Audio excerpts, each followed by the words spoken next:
Buenos días o buenas tardes o buenas noches. No sé qué horario tengas tú en este momento, pero bienvenido a mi canal. Vamos a estudiar la palabra de Dios. Gracias por acompañarme. Entonces quiero que te pongas por favor cómodo, que vayas por tu bebida preferida, que no tengas ninguna distracción y prepares el corazón y la mente para que juntos con el Espíritu Santo empecemos esta aventura en el día de hoy y conocer más lo que nos dice la palabra de Dios. Mientras yo les comparto las diapositivas, entonces por favor, ustedes muy atentos a lo que va a pasar el día de hoy. Espero, a ver, miremos, yo creo que ya casi, espero que ya estén viendo la pantalla verde. Voy a ocultar unos controles que hay flotantes, bajo por aquí una cosita y listo. Ya estamos listos. Gracias, gracias por acompañarme. He estado un poquito maluquita de una gripa que hay muy fuerte por Bogotá, pero ya estamos saliendo adelante. Entonces, gracias a los que me acompañan cada semana. Y si tú vienes por primera vez, este es un grupo que se llama Del Génesis al Apocalipsis y mi nombre es Liliana Parga. Mucho gusto. Lo que vamos es, como les dije ahorita, estudiar la palabra de Dios y hoy nos encontramos en la clase número 138. Si tú quieres ver las 137 clases anteriores, es muy fácil. Entras a YouTube, pones Liliana Parga, vas a encontrar un icono de flores rojas, le haces clic, por favor, te suscribes y en la sección de videos vas a encontrar todas las clases. Cualquier pregunta, comentario, sugerencia, también la puedes hacer en el email lilipargas@yahoo.com. ¿Qué vas a encontrar en estas 138 clases? Todo el estudio de los libros del Nuevo Testamento y en este momento estamos estudiando los libros del Antiguo Testamento. Vamos en la primera sección, que es la ley, y en el primer libro de la Biblia, que es el Génesis. Lo que acostumbro a hacer cuando empezamos cada clase es mirar los puntos claves de la clase anterior. Simplemente es para que nos pongamos en contexto y para que empatemos, porque definitivamente se han dado ustedes cuenta, los que me han estado acompañando, que es fascinante estudiar el Génesis porque es historia. Simplemente es conocer el principio de todo, que es lo que significa la palabra Génesis, de una manera tan amena, conociendo las virtudes y los pecados de todos los protagonistas. Entonces empatamos con la historia de hoy. ¿Qué vimos en la clase pasada? Cómo Dios le habla a Jacob ordenándole que regrese a Betel. Recuerden ustedes que pasó esta historia tan trágica en Siquén, donde violan a la hija de Jacob, a Dina, y hay una venganza espantosa. Entonces, aunque Jacob y toda su familia pensaban quedarse en un tiempo en Siquet, pero después de esta tragedia, los que no tienen ni idea de qué estoy hablando, vayan a la clase número 137. Dios le dice entonces a Jacob que se vaya para Betel y también le ordena que antes de partir se deshaga de todos los dioses ajenos, los ídolos que había acumulado. Esto incluye, ¿se acuerdan esos ídolos que Raquel le había robado a su papá antes de salir de la tierra de su padre, de Labán? Pero se ve que había mucha más gente que había guardado estos ídolos y no solamente ídolos, figuritas de madera, de metal, sino que también muchas veces utilizaban collares, aretes, anillos como fetiches. Entonces, como amuletos, tenían que deshacerse de todo eso. Y Jacob, entonces, después de recogerlos, los entierra todos estos ídolos y estos amuletos extranjeros bajo una encina, bajo un árbol que estaba en Siquem, precisamente. Y se ponen en marcha y Dios hace algo sobrenatural, siempre cuidando a sus hijos porque todas las ciudades vecinas hizo Dios que les tuvieran miedo, así que nadie los persiguió, porque ese era uno de los grandes temores de Jacob, que después de esa masacre que sus hijos habían realizado en el poblado de Siquén, todas las naciones paganas de alrededor se unieran con sus grandes ejércitos y los acabaran, pero Dios sobrenaturalmente hizo que en el corazón de ellos no naciera venganza, sino que naciera temor y ellos pudieron salir de toda esa región sin problema. Nos cuentan la historia de Débora y yo les puse esta diapositiva que es prehecha, de esas que uno encuentra en YouTube, y les ofrezco disculpas por no fijarme, pero aquí hay entonces un fe de ratas, porque aquí nos decía que Débora es la nodriza de Rebeca y no, es la nodriza de Raquel. En todo caso, la Biblia menciona que Jacob y toda la familia lloraron profundamente su muerte, lo que resalta el vínculo que tenían con ella. Es la única vez que la nombran, pero de una manera muy profunda. El entierro de Débora fue al pie de un roble cerca de Betel y definitivamente marcó un punto de referencia para toda la familia, por lo que el lugar fue nombrado Alon Bakut, que significa el roble del llanto. Y no volvemos a oír más de Débora, la nodriza de Raquel. Después entonces seguimos en nuestra historia cuando Jacob ya llega entonces a Betel y establece un monumento de piedra en el mismo lugar donde Dios se había aparecido antes, 20 años antes. ¿Recuerdan el sitio donde Jacob coge una piedra como almohada y tiene una visión donde hay una escalera que ángeles bajan y suben? Que es ese primer encuentro que tiene Jacob con el Dios de su abuelo y de su padre y realmente hay un nuevo nacimiento en Jacob. Y entonces allí Jacob derrama una libación, es decir, vino y aceite sobre la piedra y llama a este lugar el Betel, que significa la casa de Dios. Ya de una manera más solemne, más formal, inauguran este sitio como un sitio sagrado para Dios.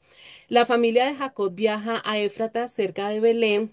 Y nos enteramos de algo que no nos había dicho la Biblia, es que Raquel estaba embarazada y en este momento está en trabajo de parto y da a luz un hijo, pero le fue muy mal en ese parto y justo antes de morir Raquel le pone al niño el nombre de Benoní, que significa hijo de mi dolor.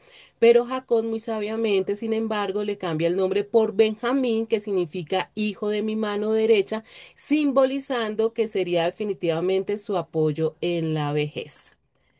Entonces muere Raquel. Inmediatamente pasan a otra historia. ¿Qué sucedió con Rubén y Bilhá? Bilhá, que era una de las concubinas de Jacob. El pecado de Rubén fue muy costoso, aunque no en forma inmediata. Como hijo mayor, recuerden ustedes que los primogénitos merecían una doble porción de la herencia y de una posición de líder dentro de su familia y del pueblo. Para sorpresa de todos, Jacob le quitó esa bendición de primogenitura antes de morir y esa porción se la da a su hijo José. Y nuevamente nos muestran la genealogía de Jacob, que es muy importante. Recuerden ustedes la línea mesiánica que comienza con Abraham, con Isaac y con Jacob, mostrándonos los hijos que vienen de Lea y de Raquel, sus esposas y de sus concubinas, Bilhá y Silpá, que ya hemos visto este cuadro en varias oportunidades. Y Jacob vuelve a casa, llega por fin y tiene un encuentro hermoso con su padre Isaac en su hogar. Después de tanto tiempo se encuentra con su padre. Dios permite que Jacob viva todos estos años para que vuelva a ver a su hijo José y tenga esa alegría, mas no se encuentra con su madre. Recuerden que ella fue la que planeó toda esta historia macabra que hemos visto, que una bendición que ya Dios le había dado a José, ella a través de mentiras y de engaños quiso robársela. Entonces, la mamá sí no vuelve a ver a su hijo José. Jacob vivió con su padre, a su hijo Jacob, perdón. Jacob vivió con su padre Isaac durante aproximadamente 40 años más. Por eso Dios le permite a Isaac que muera hasta los 180 años y más o menos Isaac tenía unos 60 años. Jacob tenía unos 60 años cuando muere su padre. La sepultura de Isaac fue hermosa en el sentido de que están tanto Jacob como Esaú enterrando a su padre, dando a entender que definitivamente la reconciliación entre ellos fue genuina y que estaban trabajando juntos y ya no volvieron a pelear más. Después la historia pasa en la Biblia, lo que vimos en la clase pasada, a Esaú, el hermano de Jacob, que le tenían el apodo de Edom. Recuerdan ustedes que significa rojo porque Esaú era pelirrojo y por ese guiso rojo por el cual vendió su primogenitura y, mejor dicho, tenía una relación con el color rojo impresionante. Y en este pasaje se describe la descendencia de Esaú, quien se separa de Jacob debido a la gran cantidad de sus bienes. Es decir, que Esaú deja la tierra de Canaán y aquí nos muestra algo grandioso porque recuerden que el pacto que Dios hizo con Abraham se ratifica por el lado de Isaac y se ratifica por el lado de Jacob, que parte de ese pacto era que ellos iban a ser dueños de la tierra de Canaán. Por lo tanto, a Esaú no le pertenecían y él sin saberlo colabora con la voluntad perfecta de Dios y por la gran cantidad de bienes que tienen, entonces sale del territorio de Canaán. Se va fuera de Canaán y forma el reino de Edom, de donde vienen los edomitas y lo que hoy conocemos como Jordania. Y para nosotros es también conocida porque allí está la ciudad de Petra, que vimos sobre esta ciudad cuando hicimos el estudio sobre el libro del Apocalipsis. Los que no saben de qué estoy hablando, vean desde la clase número 93. Y después de contarnos este poquito de Saúl, nuevamente comienza la historia desde José, que es la parte importante de donde sigue la historia bíblicamente. Nosotros sabemos que la línea mesiánica, la parte importante es por el lado de Judá, que más adelante vamos a saber más de Judá, pero la Biblia nos sigue narrando la historia desde el punto de vista de Jacob, de José, perdón, detallando cómo Jacob amaba a su hijo más que a sus otros hijos y para demostrárselos le da una túnica de colores que simbolizaba su favoritismo. Y este trato preferencial causó el odio y los celos de sus hermanos mayores, creando una gran hostilidad familiar que Jacob, a pesar de todos sus errores, provocó sin darse cuenta. Y pues con un resultado que él iba a ser el primero que más iba a sufrir con todo esto. Fuera de eso, pues José no colaboraba mucho por su manera de ser. Dios se le manifiesta a José a través de unos sueños. José tiene dos sueños, unas espigas de trigo y sueña con el sol, la luna y las estrellas y le cuenta esos sueños a sus hermanos y a su padre y por causa de ellos creció en sus hermanos un gran odio porque estos sueños daban a entender que es verdad que José iba a ser el líder de la familia y que los otros le iban a tener que rendir pleitesía. Pasado un tiempo, Jacob, preocupado por el bienestar de sus hijos que estaban en Siquem con las ovejas y las cabras, le pide a José que vaya a verlos y a cerciorarse del estado de su rebaño y de cómo están ellos, porque pues los que cuidan ganado tienen que ir de acuerdo a cómo están los pastos. Si los pastos ya no están verdes y ya hay poquitos pastos, pues ellos tienen que ir caminando con todo el rebaño hasta encontrar pastos que les favorezcan y nos cuenta aquí la historia que ya estaban muy cerca de Siquén, aquella ciudad que fue saqueada y que fueron exterminados todos los varones y por eso la preocupación de Jacob. Los hermanos de José ya no se encontraban en ese sitio, pero un hombre le indica a José a dónde están y cuando José va llegando, los hermanos lo ven de lejos y como le tienen tanto odio, conspiran para matarlo. Rubén, el hijo mayor, les propone que no lo maten, que no derramen la sangre de él, que al fin de al cabo es su hermano, sino que más bien lo metan en una cisterna que encuentran ahí en el desierto. Y la idea de Rubén era más adelante, cuando los hermanos se les pasara pues esa rabia que tenían, Rubén sacar a José de la cisterna y llevarlo nuevamente a la casa donde su padre, pero no sabemos pues, a dónde se fue Rubén, pero no se encontraba en ese mismo lugar. Mientras José estaba metido en la cisterna, los hermanos vieron que una caravana de mercaderes madianitas se dirigían a Egipto y Judá, el otro de los hermanos, tratando de salvar a José y sin saber el plan que tenía Rubén, les propuso a sus hermanos que no lo mataran, sino que más bien lo vendieran a la caravana. Y a los hermanos les pareció una idea maravillosa, lo sacaron de la cisterna y lo vendieron por 20 monedas de plata a los mercaderes. Por supuesto, cuando Rubén vuelve a la cisterna y no encuentra a José, se rasga las vestiduras en señal de lamento y desesperación.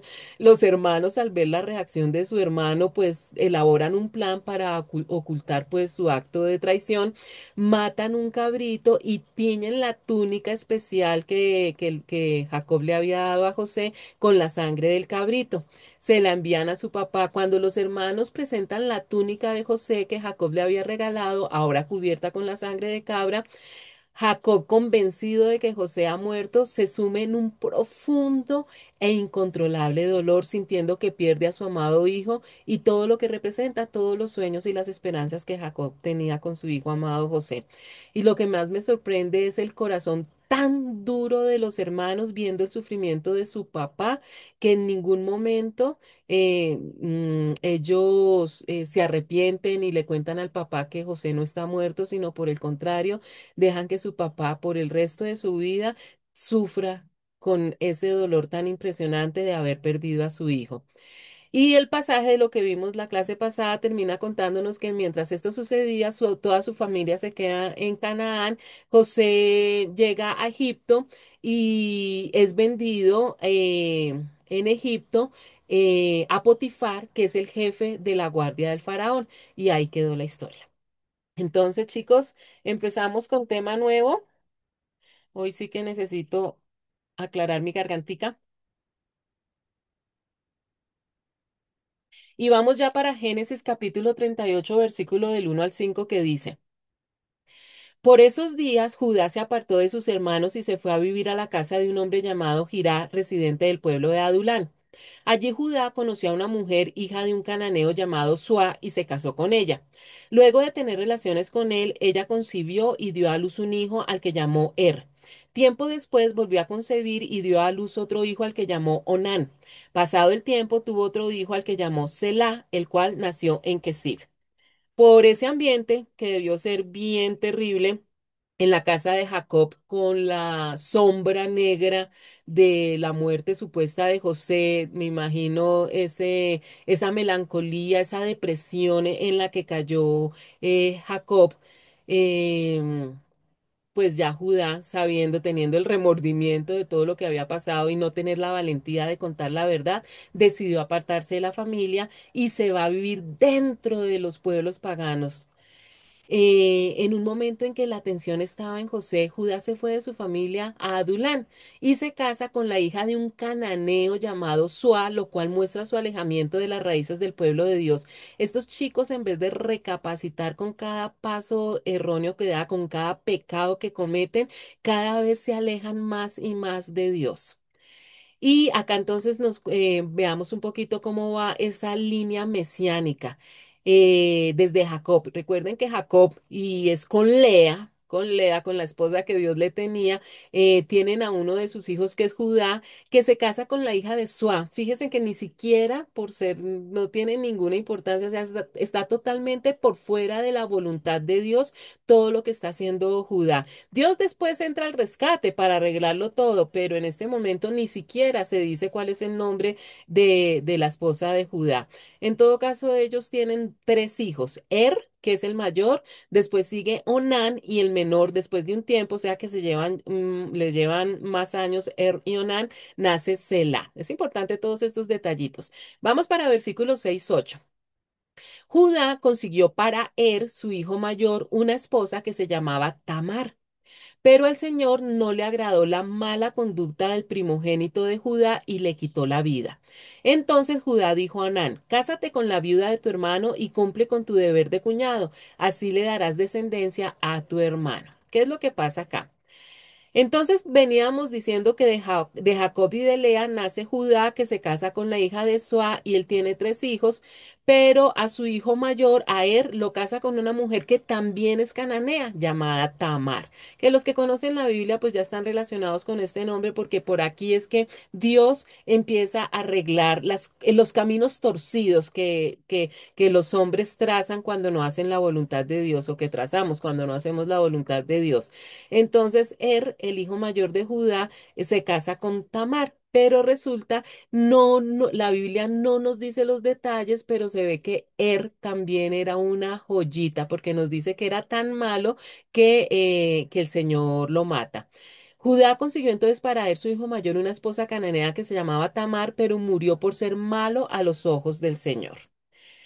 Judá entonces le ordena a su segundo hijo Onán a casarse con Tamar como parte de la ley del levirato. A ver, les cuento. Gracias a Dios esas leyes, al menos por acá por Occidente, no existen ya. Resulta que había una ley que se llamaba la ley del levirato que requería que el hermano de un hombre fallecido se casara con su viuda para darle descendencia. Si hubiera sido hijo único, pues esa ley no se hubiera cumplido, pero como tenía un hermano menor llamado Onán, la ley obligaba que se casara con la esposa de su hermano. con la viuda para que el primer hijo que tuvieran recibiera la herencia que le correspondería si su hijo mayor, si su padre estuviera vivo. Esta ley común entre los cananeos buscaba proteger a las viudas de la indigencia y asegurar la continuidad de la herencia de un hombre fallecido. Ya para esta época también se había hecho parte del pueblo de Israel.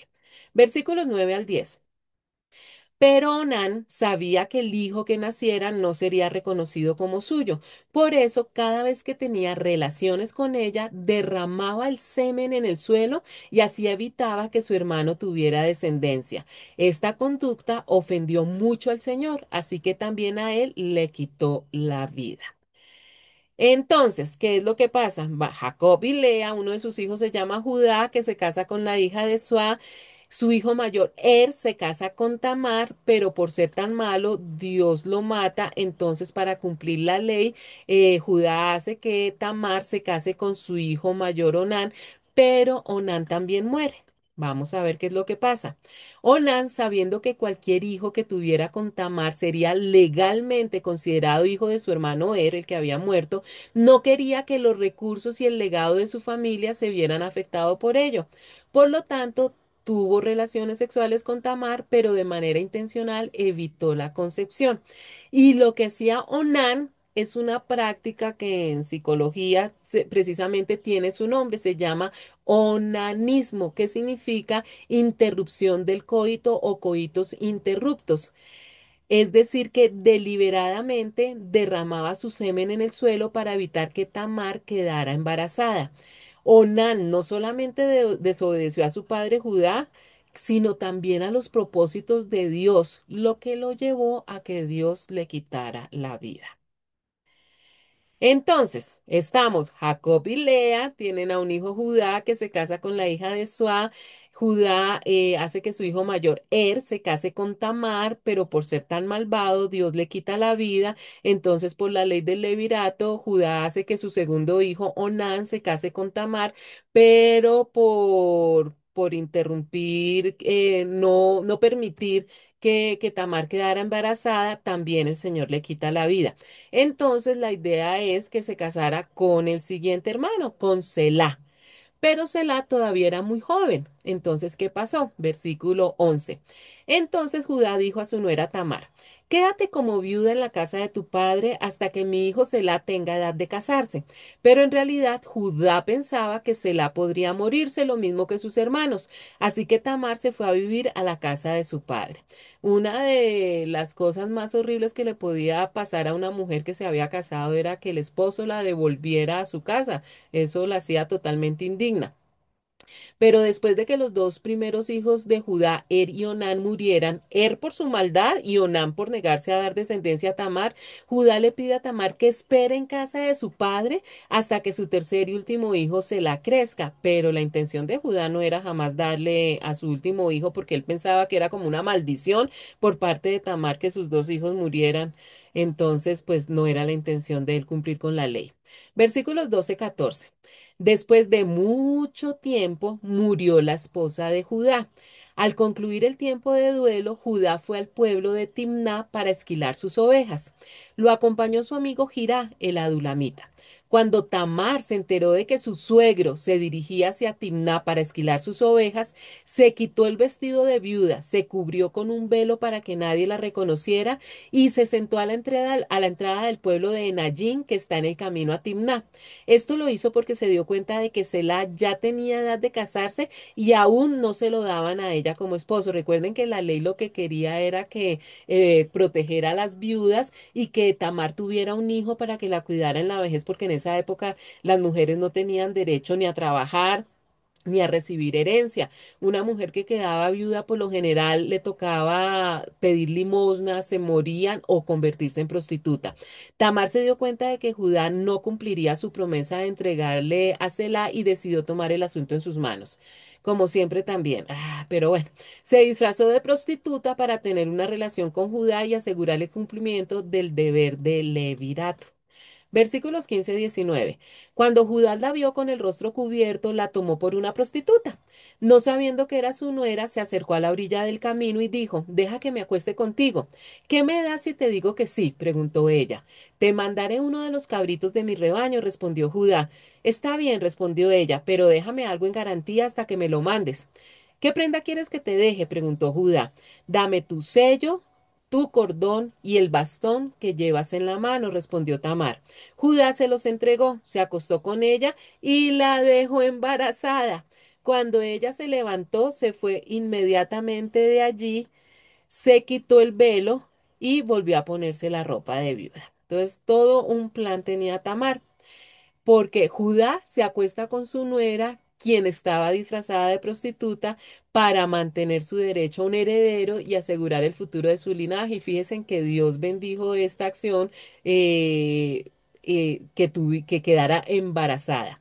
En todo caso es que pues pide como pago o le ofrece como pago Judá un cabrito, pero como no lo llevaba ahí en el bolsillo en la cartera, Tamar pide como garantía el sello, que es como su cédula de ciudadanía, el cordón del sello y un báculo o bastón.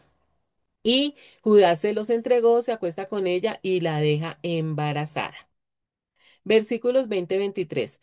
Más tarde, Judá envió el cabrito por medio de su amigo Adulamita para recuperar las prendas que había dejado con la mujer, pero su amigo no dio con ella.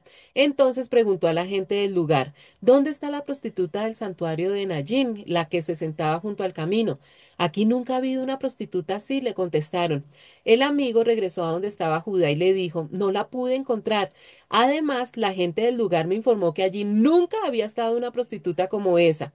"Ah, que se quede con las prendas", respondió Judá. No es cuestión de que hagamos el ridículo, pero que quede claro, yo le envié el cabrito y tú no la encontraste. Cuando Judá mandó a Jirá, su amigo, para entregar el cabrito y recoger lo que había dejado, ya no la encontró. El amigo de Judá regresó y le dijo que los de ese lugar le habían asegurado que allí nunca había habido ninguna prostituta. Judá respondió, pues que se quede con todo, pero nadie podrá decir que no cumplo con mi palabra. Yo te envié con el cabrito y tú ya no la encontraste, y Judá quedó con la conciencia tranquila pensando que esa historia ya se iba a olvidar. Versículo 24-26. Como 3 meses después, informaron a Judá lo siguiente: Tu nuera Tamar se ha prostituido y como resultado de sus andanzas ha quedado embarazada. Sáquenla y quémenla, exclamó Judá. Pero cuando la estaban sacando, ella mandó este mensaje a su suegro: El dueño de estas prendas fue quien me embarazó. A ver si reconoce usted de quién son este sello, el cordón del sello y este bastón. Judá los reconoció y declaró: Su conducta es más justa que la mía, pues yo no la di por esposa a mi hijo Selah, y no volvió a acostarse con ella. Cuando Tamar reveló que estaba embarazada o se dieron cuenta que estaba embarazada, Judá, que sin saberlo la había embarazado, quiso matarla. Judá había encubierto su pecado de acostarse con una prostituta, sin embargo, reprochó a Tamar. Judá, actuando con hipocresía, ordena que la quemen viva por prostitución. Recuerden ustedes que irónicamente la pena por adulterio en la ley de Moisés era la lapidación, no era que la quemaran viva. Judá no solamente actuó como juez y jurado, sino que además intentó encubrir su propia culpa. La confesión de Judá valida entonces la acción de Tamar y demuestra su culpabilidad. Y aunque Tamar tuvo que recurrir a medidas drásticas, su plan resultó en la vindicación de su honor y en el cumplimiento de la promesa de Judá. Este pasaje, además de ser significativo porque Tamar da a luz a dos de los antepasados del rey David, también nos demuestra que Dios arregla las malas cosas que nosotros hacemos cuando esto va de acuerdo a su voluntad, a su propósito. Esta era la línea mesiánica por el lado de Judá, entonces tenía que de alguna manera seguir la genealogía, porque precisamente de este lado de Tamar viene también el Mesías, el Señor Jesucristo. Versículos 27-30. Cuando llegó el tiempo de que Tamar diera a luz, resultó que tenía mellizos en su seno. En el momento de nacer, uno de los mellizos sacó la mano, la partera le ató un hilo rojo en la mano y dijo, este salió primero. Pero en ese momento el niño metió la mano y salió primero el otro.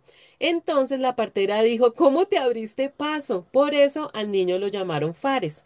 Luego salió su hermano con el hilo rojo atado en la mano y lo llamaron Sera.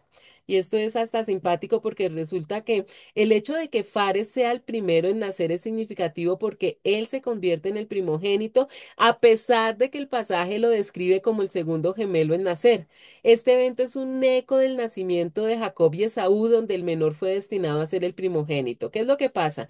La partera está pendiente, ya saben que son dos bebés, está pendiente a ver quién nace primero y para identificarlos tiene listo un hilo rojo para ponerlo en la manita, la primera manita que salga es el primogénito. Y resulta que Fares saca su manita, le alcanzan a poner el hilo rojo, pero enseguida mete la manita, quién sabe si el otro lo jaló, quién sabe qué fue lo que pasó. En todo caso, se abrió, quitó a su hermano, imagínense, quitó a su hermano y salió primero. Y recuerden que con Jacob y Esaú, que también aquí viene la herencia de los gemelos, de los mellizos, que sucedió lo mismo. En este caso, entonces, el menor es el que va a estar destinado a recibir todas las bendiciones de primogenitura. Este pasaje es de gran importancia porque Fares se convierte en un eslabón clave en la línea mesiánica, siendo uno de los ancestros del rey David y por lo tanto de Jesucristo. Fares, que es de origen hebreo, este nombre, derivado del evento bíblico en el que el primer gemelo en nacer realmente no era él, sino que él se abre camino, abre una brecha o una apertura en el vientre materno, y eso es lo que significa Fares, una brecha o apertura, se abre camino.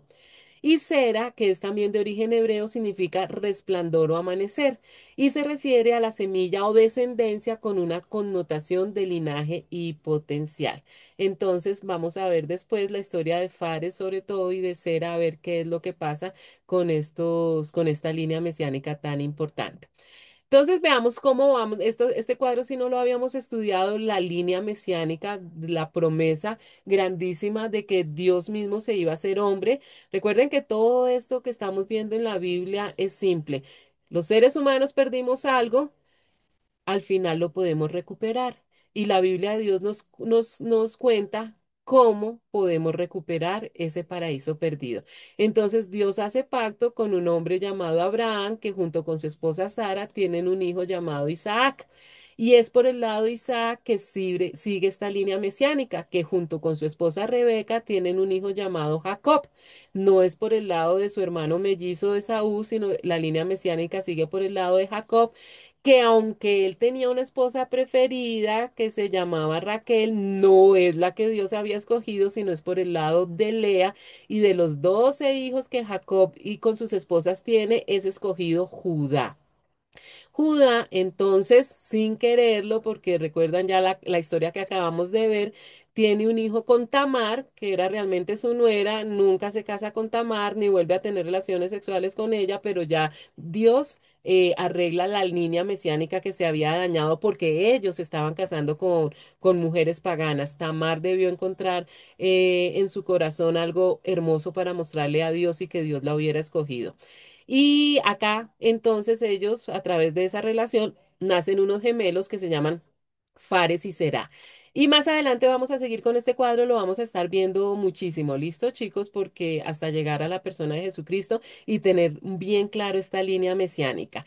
Hoy la clase fue muy corta porque el día que la di en vivo y en directo estaba muchísimo más enferma y la verdad no pude. Hablaba 3 palabras y tosía media hora, entonces no pude dar una clase más larga y vamos entonces a dejar aquí, Dios mediante, entonces en la siguiente clase vamos a seguir con esta historia que tan apasionante que encontramos en el Génesis. Gracias, chicos, por venir a esta pequeña lección y adelantar poco a poco lo que la palabra de Dios nos enseña. Fíjense que la verdad, de una manera muy agradable y casi sin darnos cuenta, ya estudiamos todo el Nuevo Testamento y estamos ya nuevamente empezando el Antiguo Testamento, porque para los que no saben, toda esta aventura de estudiar la palabra de Dios versículo por versículo empezó en plena pandemia en el año 2020, es decir, que llevamos 5 años, pero cuando se enseñó el Antiguo Testamento por primera vez, esas clases no quedaron grabadas y por eso la estamos repitiendo nuevamente. Entonces, gracias por acompañarme, Dios mediante, oremos por la salud y por todas las circunstancias que están a nuestro alrededor para que podamos seguir con este pequeño, un pequeñísimo granito de arena en esta evangelización que se necesita tanto, porque definitivamente el Señor Jesucristo ya viene pronto nuevamente a recoger su iglesia.